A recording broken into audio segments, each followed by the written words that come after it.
Hello everybody, कैसे हैं आप लोग जो भी मुझे सब्सक्राइब करते हैं, मेरे वीडियो देखते हैं। तो मैं इनको बहुत बहुत अपने और अपने ये नन्हे मुन्ने कान्हा जी की तरफ से हृदय से आभार व्यक्त करती हूँ। और 17 तारीख को फादर्स डे है। तो हमारे यहाँ पर ज़्यादा से ज़्यादा वेस्टर्न कल्चर को ही एक्सेप्ट करते हैं। तो जो वेस्टर्न कल्चर है, यदि हम उसे अच्छे तरीके से अपनाएं तो वो हमारे संस्कारों के साथ ही हम अपनाते हैं उसको। तो इसमें एक मदर्स डे होता है, फादर्स डे होता है। तो 17 तारीख को फादर्स डे है। तो जिस तरह से माँ को कहा जाता है कि माता हमारी धरती माता होती है, तो उसी तरह जैसे पिता भी होते हैं तो पिता भी आसमान होते हैं।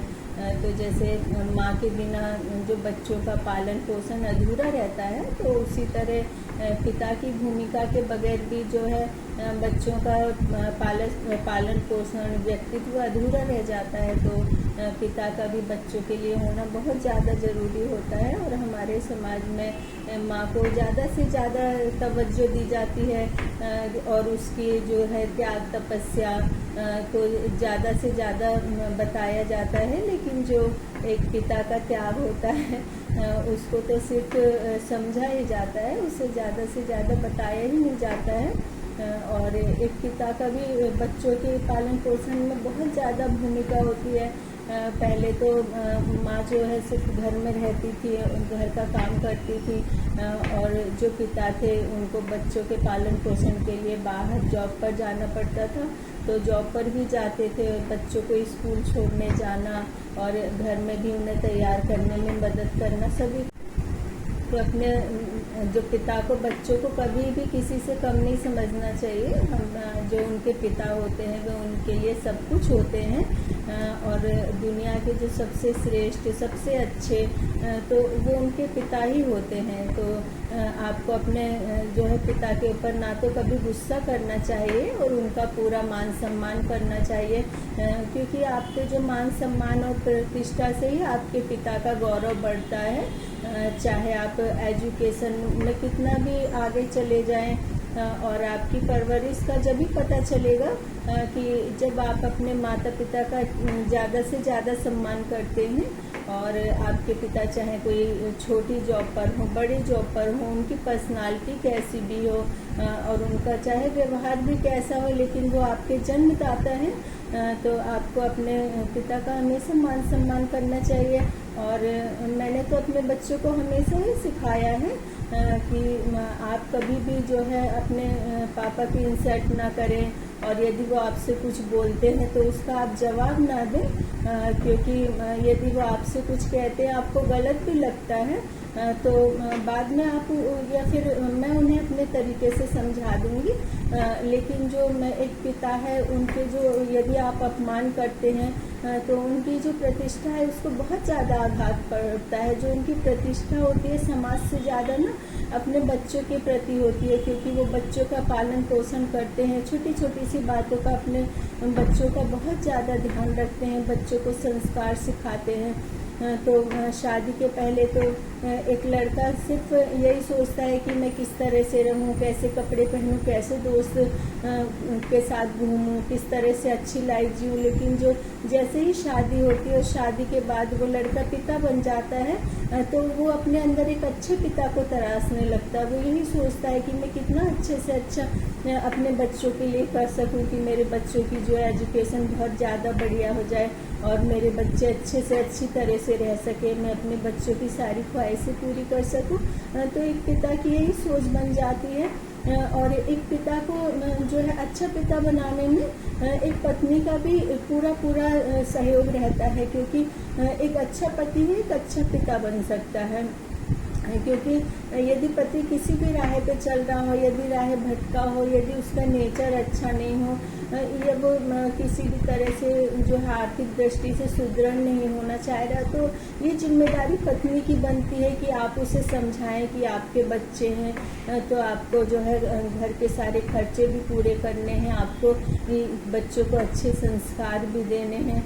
और अब आप एक पिता बन चुके हैं, तो पिता के बनने के लिए बहुत सारी जिम्मेदारियां होती हैं, तो वो जिम्मेदारी आपको पूरी करनी है। और पत्नी को ये नहीं करना चाहिए कि यदि पति कुछ गलत काम कर रहा है, गलत सोच रहा है, तो उसे उसी तरह से छोड़ दें और फिर उस परेशानी को भुलाने के लिए खुद अपने काम में लग जाए। नहीं, एकदम ऐसा नहीं करना चाहिए, क्योंकि ये जो घर परिवार होता है ना, ये पिता और माँ, ये दोनों के सहयोग से बनता है। इसमें बहुत ज़्यादा ही त्याग करना पड़ता है, और त्याग इसमें पत्नी का भी होता है, पति का भी होता है, तभी दोनों एक अच्छी माँ और एक अच्छे पिता बन पाते हैं। और कई लोगों के बारे में तो आप देख करके सोच भी नहीं सकते, आपके आसपास भी होंगे, कई सारे आपके फ्रेंड भी होंगे कि ये कभी अच्छे पति भी बन सकते हैं, अच्छे पिता भी बन सकते हैं, क्योंकि उनका जीवन ही ऐसा खाना बोदोस की तरह होता है। हाँ, मेरे पति का भी जीवन ऐसा ही था शादी के पहले, तो उन्हें देख करके कोई भी नहीं कह सकता था कि ये कभी अच्छे पिता या फिर पति बन सकेंगे। तो मेरे जो शादी के पहले मेरे कॉलेज में डिबेट कंपटीशन था, तो मेरे हस्बैंड लीडर भी थे, तो ग्वालियर गए हुए थे, तो ग्वालियर से जो है डिबेट कंपटीशन के लिए जज करने के लिए 2-3 लीडर गए थे। तो मेरे हस्बैंड से कहा उन्होंने कि आप भी चलिए साथ में, तो मेरे हस्बैंड भी वहाँ पर चले गए। तो मेरे डिबेट कंपटीशन चल रहा था, तो उसमें मुझे फिर फर्स्ट प्राइज़ मिला। तो मेरे हस्बैंड ने मुझे उस वक्त देखा था, और देखने के बाद जो मेरे साथ में मैडम गई थी, उनसे मेरा एड्रेस वगैरह भी ले लिया, मेरे बारे में पूछा भी, तो उन्होंने एड्रेस और वो सब दे तो दिया। लेकिन फिर जो है मेरे हस्बैंड ने कभी ऐसी कोई बातचीत नहीं चलाई, क्योंकि मैं एज में भी बहुत छोटी थी, और मेरा ना जो ध्यान रहता था वो हमेशा काम पर ही रहता था। मुझे अपने काम के फोकस के अलावा कोई मतलब ही नहीं था कि कौन मेरे सामने बैठा, कोई मुझे देख रहा है। और उस समय तो ध्यान बिल्कुल भी नहीं था ना, अब मेरा इस बात पर ध्यान रहता है। तो फिर उसके बाद में बाद मेरा वहीं पर रिश्ते की बातें चलने लगी जबलपुर में ही। तो मेरे हस्बैंड को ये बात नहीं थी कि हाँ यहाँ पर शादी करना है, क्योंकि मेरी एज भी बहुत छोटी थी, और मेरा रिस्पांस भी देखा था कि एकदम ही 0 रिस्पांस था, क्योंकि मैंने बताया ना कि मुझे देख करके कभी कोई ये कह ही नहीं सकता कि मेरा काम के अलावा कहीं और भी फोकस रहता होगा। तो फिर इसी तरह से 2 साल बाद फिर एक बायोडेटा गया, तो उस बायोडेटा को देख करके फिर जहाँ मेरे जो है जबलपुर में MP साइड में कहीं बात चल रही थी, तो वहाँ से बात का कुछ हिसाब बना नहीं। तो फिर मेरे फादर फिर आए बुलंदशहर में, तो बुलंदशहर से कोई रिलेटिव्स को लेकर के यहाँ गाजियाबाद में आए। तो फिर गाजियाबाद में मेरे हस्बैंड को देखा, इनका बायोडाटा वगैरह तो पहले से गया था। फिर यहाँ से जा कर के मुझे लेने गए, मैं तो आ ही नहीं रही थी, क्योंकि यहाँ से मुझे मना करना था कि बस यहाँ से मना हो जाए, फिर मैं एकदम फ्री हो जाऊँगी, कभी शादी की कोई बात नहीं करेगा। मेरे हस्बैंड भी नहीं शादी करना चाहते थे, क्योंकि उन्हें भी ये था कि जिम्मेदारी बहुत ज़्यादा थी। मेरे हस्बैंड की बहुत बड़ी फैमिली है, कम से कम 40-50 लोग हैं, और उस समय तो बहुत ज़्यादा जिम्मेदारी थी। तो मेरे हस्बैंड ने भी सोचा कि यदि मैं इतनी छोटी उम्र की इतनी सुंदर लड़की से शादी करूँगा तो मेरे घर वाले ही नहीं मानेंगे। तो लेकिन फिर यहाँ पर भी जब मैं आई तो मेरे हस्बैंड को नहीं पता था कि मैं यहाँ आ रही हूँ। तो जो है मेरे हस्बैंड यहाँ मना करने के लिए आए थे, लेकिन जैसे मैंने एंट्री करी तो एंट्री जैसी मैंने करी तो बोल रहे अपने जो मेरे हस्बैंड के रिलेटिव बैठे थे कि ये तो डिबेट वाली आ गई। तो मैं डर गई कि ये कैसी अजीब सी बात कर रहे हैं। तो फिर जब मैं गई तो मुझसे बोल रही तो बहस तो नहीं करेगी, तब मुझे बहुत ही अजीब सा लगा। तो मेरे साथ में जो दीदी थी मैंने कहा ये कौन इतनी अजीब सी बातें कर रहा था कि बहस नहीं करेगी, ये डिबेट वाली है, मुझे तो बिल्कुल भी नहीं अच्छी लगी ये बात। तो बोल रही कि ये तो वो लड़का है जो तुझे देखने आया। तो फिर मैंने अपने हस्बैंड से पूछा आप ऐसी वैसी बातें क्यों कर रहे थे? बोल रहे तेरे को नहीं पता है कि जब तू कॉलेज में डिबेट कंपटीशन में गई थी ना तो वहाँ पर तुझे मैंने देखा था, लेकिन मुझे ये नहीं पता था कि तू यहाँ पर आएगी, क्योंकि मैं तो शादी के लिए मना करने ही वाला था। तो फिर मेरे हस्बैंड की शादी हो गई। शादी के बाद में फिर मेरी बेटी हुई तो एक पिता भी बन गए। लेकिन जो है ना मेरे हस्बैंड के बारे में कोई भी नहीं सोच सकता है कि ये जो एक पति भी अच्छे बन सकते, पिता भी अच्छे बन सकते, क्योंकि जो मेरे हस्बैंड की हिस्ट्री रही है ना तो वो बहुत ही ज़्यादा मुश्किल की रही है, क्योंकि मेरे हस्बैंड के जो भाई थे उनका जब मर्डर हो गया था, तो मर्डर के बाद में फिर रोज़ कोई ना कोई मेरे हस्बैंड पर केस लगा दिया जाता था। यहाँ तक कि ये भी कह दिया कि आप जो है एनकाउंटर करवा देंगे। तो फिर कई सारे यहाँ के जो बड़े बड़े ऑफिसर्स थे, लीडर थे, तो उन लोगों ने बहुत ज़्यादा हेल्प की मेरे हस्बैंड की। मेरे हस्बैंड के पास वैसे पैसे भी नहीं थे, रहने के लिए घर भी नहीं था, लेकिन रसूख बहुत अच्छा खासा वाला था।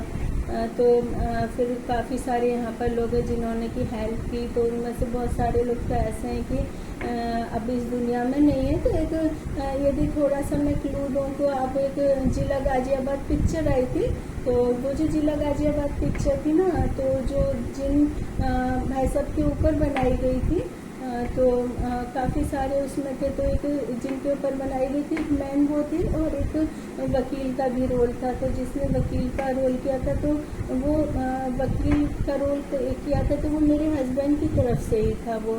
तो उसमें उसकी जो वाइफ भी दिखाई थी, तो वो भी एमपी की दिखाई थी।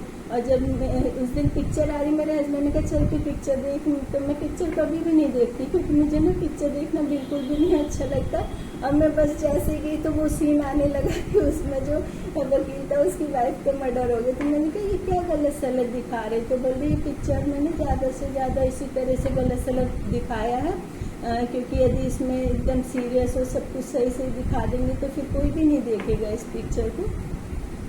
तो इस तरह से मेरे जो हस्बैंड की स्टोरी है, तो इस तरह से तो आप भी सोच लीजिए कि जैसे जिसकी इस तरह की हिस्ट्री हो सकती है, तो वो कैसे एक आदर्श पिता बन सकता है। लेकिन ये कोई ज़रूरी नहीं है कि किसी की हिस्ट्री कैसी भी हो, कि किसी को आदर्श बनने के लिए नहीं लिखा होता है कि यदि वो गलत है तो सारी उम्र ही गलत होगा। यदि वो ईमानदारी से मेहनत करे और अपने बच्चों की अच्छी तरह से परवरिश करे, उनकी शिक्षा दीक्षा पर पूरा ध्यान दे, तो वो एक आदर्श पिता बन सकता है। और मैं सभी बच्चों से यही कहना चाहती हूँ कि सभी बच्चे अपने पिता की इज्जत करें, क्योंकि जिस तरह से जो माँ होती है वो देवी तुल्य होती है, तो उस तरह से पिता भी आपके देवता तुल्य होते हैं। तो उनका आदर सम्मान करें और उनको जो है पूरे ज़्यादा से ज़्यादा मान प्रतिष्ठा दें।